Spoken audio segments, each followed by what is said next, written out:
ঘূর্ণিঝড়ে ক্ষয়ক্ষতির বিষয়ে জানাতে পটুয়াখালীর কুয়াকাটা থেকে আমাদের সাথে এই মুহূর্তে যোগ দিচ্ছেন সহকর্মী কাজী সাইদ, উপকূলে ক্ষয়ক্ষতি কি ধরনের হয়েছে এবং কতটা তা বিস্তীর্ণ এলাকা প্লাবিত করেছে আমাদেরকে বিস্তারিত জানাবেন।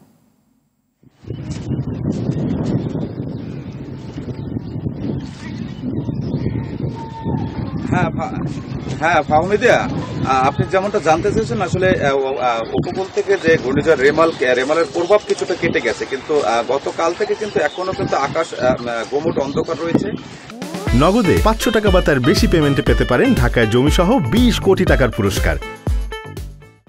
আরেকটি বিষয় হচ্ছে যে ক্ষয়ক্ষতির যে বিষয়টি জানতে চেয়েছেন সেটি হচ্ছে আমরা উপজেলা কৃষি অফিসের সাথে কথা বলেছি। তারা বলেছেন যে এই কলাপাড়া উপজেলার 20,000 হেক্টর ফসলি জমি কিন্তু প্লাবিত হয়েছে, আর এছাড়া বহু বাড়িঘর বিধ্বস্ত হয়েছে, গাছপালা ক্ষতিগ্রস্ত হয়েছে।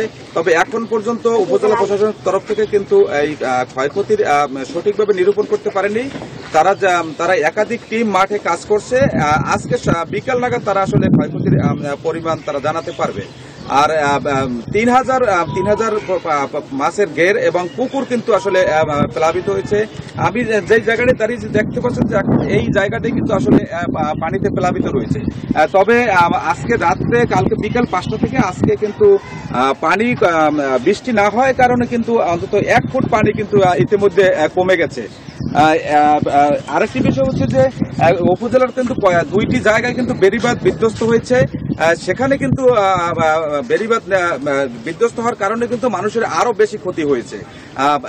আমি উপজেলার কয়েকজন বয়োবৃদ্ধ মানুষের সাথে কথা বলেছি। তারা যেটি বলেছেন সেটি হচ্ছে যে শিডর এবং আইলার যে মূল আঘাত কিন্তু আসলে উপকূলে এখান থেকে বয়ে গেছে, কিন্তু শিডর আইলার চেয়েও কিন্তু আসলে এই ঘূর্ণিঝড় রেমালের ক্ষতির পরিমাণটা একটু বেশি হবে।